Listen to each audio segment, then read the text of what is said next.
ស៊ូបងមេស៊ូខ្ញុំឈ្មោះតននិមលមកពីសង្កាត់ណាមានក្រុងម៉ៅខេត្តកណ្ដាលថ្ងៃនេះខ្ញុំមកលើកស្លាកនៅភូមិពុទ្ធបាទចំនួន6ចំនួន4ផ្លាកគណៈបកកម្លាំងជាតិ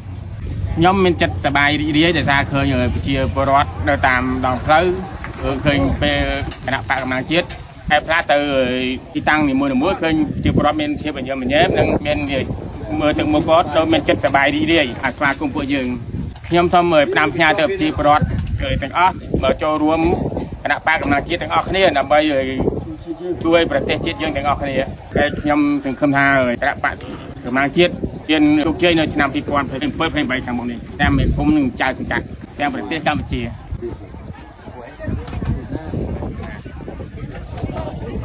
តែមកខ្ញុំហួរតិចចាស់ទៅជាមួយកូនខ្ញុំយកគណៈបកកម្លាំងជាតិយក